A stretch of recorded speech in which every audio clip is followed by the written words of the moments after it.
Hello, everyone. Welcome back to the Leadership Vision podcast. As promised, if you remember from last week, we said we are going to have a very special announcement, and I am so excited to share this announcement with you. But I'm going to let Dr. Linda and Brian Schubring share it with you. Take it away.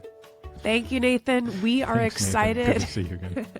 We're excited to announce the release of our book. Woohoo! Woo! Insert applause.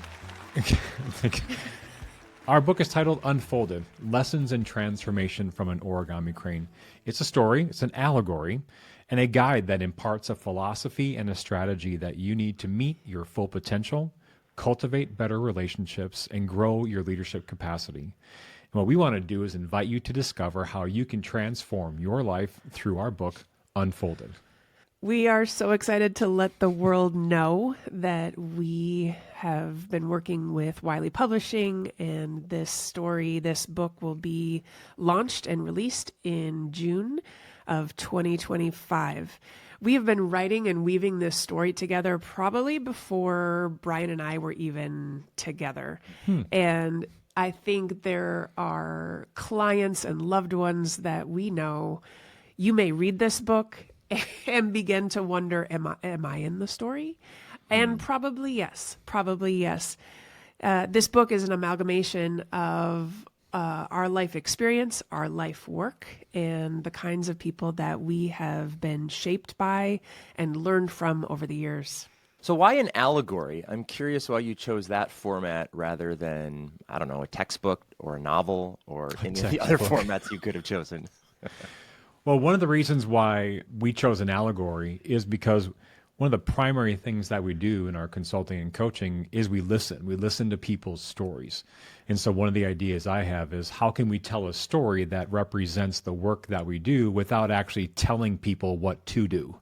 And so, as we all know, an allegory is a story that has layers of meaning.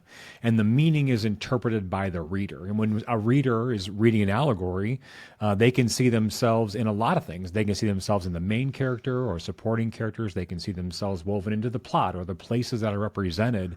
And so an allegory is very invitational, as well as open to an individual's interpretation of the meaning to wherever they find themselves in their lives.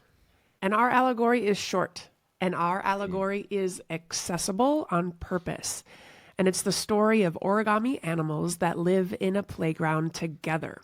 And as Brian said, it is layered with meaning, and it's layered with insight that you can discover, uncover, or quite frankly, unfold. Then the final part of our book is this opportunity to reflect, to encourage you to take action, and it gives you a little behind the scenes of the story itself. And at the end of the day, we want you to see the world through the eyes of this origami crane who dreams of becoming a paper plane.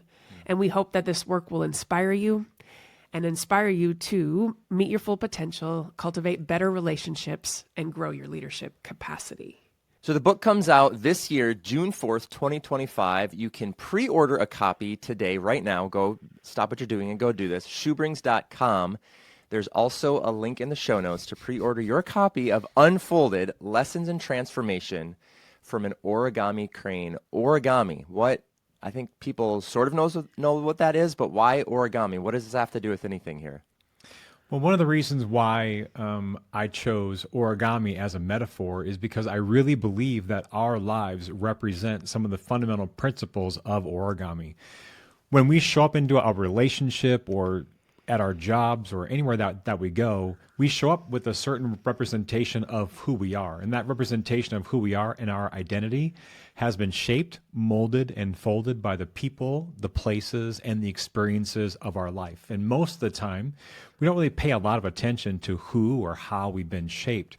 And sometimes people believe that the shape that we're in today is the shape we need to stay. But the important thing to know about origami is that almost all origami characters start with the same principle, and that is a square piece of paper. And so despite the shape we're in today, there's always the potential to dream again, to receive permission to change, and to begin an unfolding process to become something or someone different than we are today. So origami represents how we got here.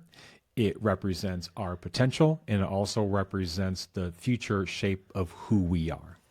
And the origami crane is just the most common.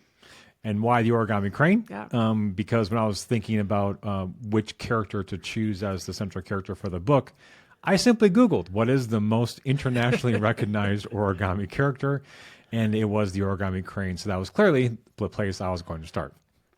And we know that origami, actually translated, means folded paper. And I have fallen in love with our character OC, which stands for Origami Crane. We call her OC for short. And I was intrigued right away about what Brian had started to dream up. And one thing led to another, and we began to write this book together. And I could tell you a little bit more about the why of the book, but I'm so excited about this character named OC that I really have come to admire and learn about. Because it's one thing to start with the why, it's another thing to start with the who, and we want to introduce you to OC. She's our female protagonist, knowing us, knowing Brian in particular, and knowing the shaping influences of matriarchs in our life. We knew that this main character had to be female, and this main character is complex. She is community-oriented, and she has the courage and curiosity to dream a big dream. OC lives in a playground with other origami characters who represent a myriad of voices around us. And quite frankly, sometimes those voices are inside of our head. So we're excited for you to meet OC. I love this metaphor. We were at some craft fair once, and there was this person there doing live origami, basically. They just had a piece of paper, and they were folding it and transforming it, and it was sort of like trying to guess what is it going to be. So talk about that specific word, lessons in transformation from an origami crane. What does transformation here mean? Well, we wrestled with a variety of words because was it change? Was it growth? And when we hearken back to even why we do our work at Leadership Vision, it is to transform how leaders express their beauty and brilliance for the benefit of humanity. And it's that part of transformation that we are talking about. The transformation that we are talking about is not flipping a switch and saying, okay, now we're new, now things have changed. We know that transformation involves bumps and bruises and tries. It involves unlearning, learning, folding, and unfolding. What we have found is that transformation is what happens on the inside. And the reason why we want to invite people just into this idea of what does transformation mean for me is because we want to, from the beginning, simply communicate that we're not talking about a change or even a series of changes, because transformation involves series of changes, ways that we practice and play with one another, the ways that we have to ask for help from different people and from different experiences. And transformation usually takes some time. And I think that for those of us that have had to go through some type of transformation, we realize how much of a change in our personality, in our dynamic actually happens at the other end of the transformation. And that's the journey that this book talks about, is what does it take for us to really begin to dream and to begin to unfold our potential to fulfill and to reach for those dreams. And transformation, the lessons are endless. So there were lessons that we put in the story in particular. And then when we had pre-readers go through our manuscript and give edits and suggestions and all of those things, there were lessons that they were learning and reflecting back to us that we didn't necessarily intend, but we started to realize this is not just a fable. This is an allegory with layered meaning. I'm excited when we do more of a deep dive into this book later, because I think there'll be an entire podcast on just my takeaways and all of my notes. Oh, I like that. So I can't wait. It'll be fun to have a little author's, ask the author, but it'll just be me asking the two of you. Unfolded, lessons in transformation from an origami crane. Origami is the art of folding paper. Unfolded seems like the opposite. Talk to us about that part of the title. Well, I want to start by saying this. Sometimes we are unfolded by choice. We choose to unfold and not be in the same shape that we're in. And there are other times that being unfolded is a result of circumstance. And the unique quality of characters in our story is that origami animals are made from all different kinds of maps. And as Brian mentioned earlier, squares. So square maps. And part of the maps we see and part of the maps are folded away. What's important to our allegory is that each character is made of a map. Each map is unique and individual to that specific character. And that metaphor of map is a representation about how each one of us have an internal map, an internal landscape that represents our unique character, our qualities, our values, our interests, our behaviors, our beliefs, our attitudes. And many times, the very qualities that we rely on the most could be the ones that are folded to be seen by others. And the reason why the map metaphor is so important is because through the unfolding process and through the process of transformation, we begin to learn more about ourselves. It's an internal journey of discovering and being invited to know ourselves in ways that we didn't know before. And then to ask ourselves, what about this new part of me that I'm learning? Or what about this part of me that I'm being reminded of? Do I want that part of me to be now refolded into something that other people see? Now, there are some parts of each one of our maps, and I'm sure that many people can think of experiences or relationships or things that have happened that they want to remain hidden. Like that part of the map isn't for anybody else to see but me. And we want to give people permission to always keep that part folded away because our life isn't, to be seen or to be read or to be interpreted by all people all the time.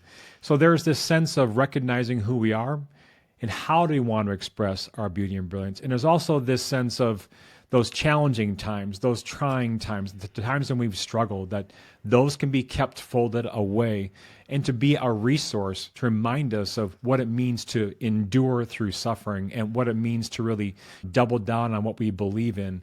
And this idea that we are a map means that the answers are within us, the pathways are to be discovered, and even understanding the horizon that we're directing ourselves to may be known through a process of unfolding and reflection to then refold and apply that to pursuing our dreams.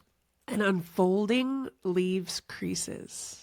So part of the unique thing about an unfolded crane is you're quick to recognize the mountain folds that form the rises in the shape. And you're also quick to recognize some of the valley folds that represent some of the maybe more trying times in our lives. And some of the secondary folds that are there, but each one of us have a unique texture to how we've been raised, to how our experiences have shaped us. And part of our exploration of transformation is to accept the folds and the creases that are also a part of our life that give us our uniqueness. Huh. One of my kids got an origami book for Christmas one year, and I remember we were trying to put it, fold something, and they're like, I'm not doing this right. And so I kind of took it, unfolded it, and kind of redid it, and I was like, oh, here's where you went wrong.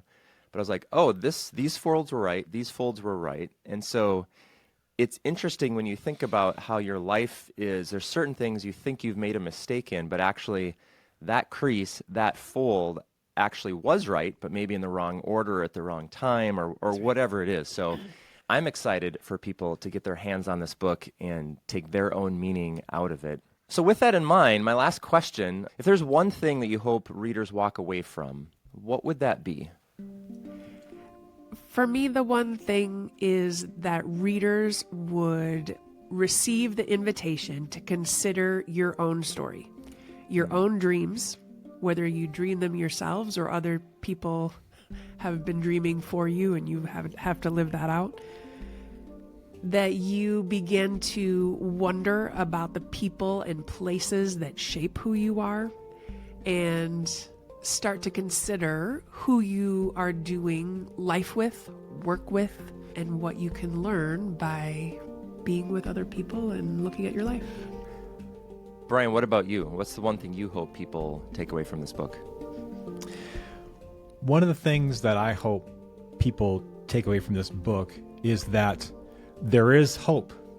When we live in a world where there's so much noise and distraction, where things seem to be constantly changing, when the voices of social media seem to drown out our own sense of clarity, what I hope people take away from all this is that there is a treasure to be discovered within inside of all of us, and that there are lessons that we have learned that we can apply to the world outside of us. And my hope is that people will learn that there are answers and clarity to be discovered within us, that there is hidden potential within each one of us to face whatever it is that's happening around us.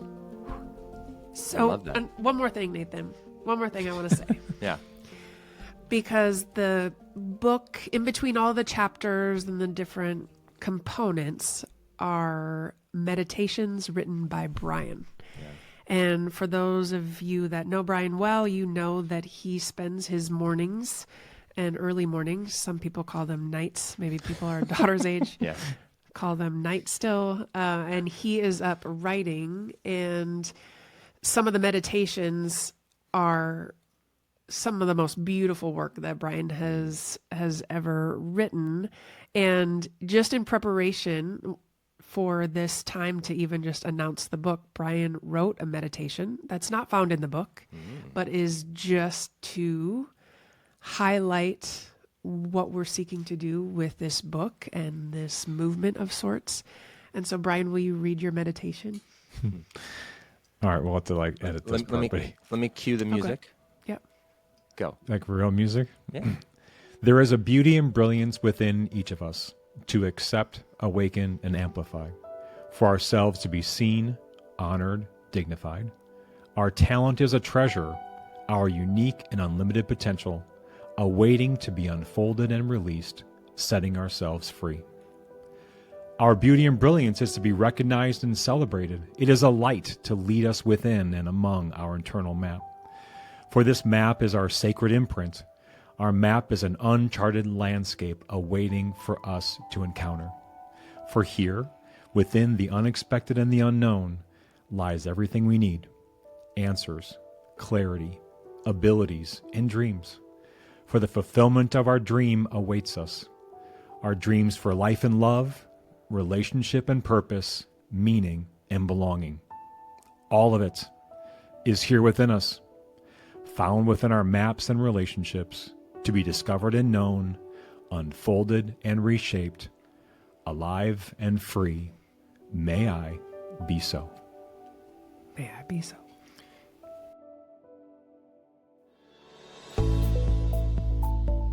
Thank you for listening to the Leadership Vision Podcast, our show helping you build positive team culture. We would love to invite you to go to shubrings.com. There's a link in the show notes, and pre-order your copy of Unfolded Lessons in Transformation from an Origami Crane, available on June 4th, 2025.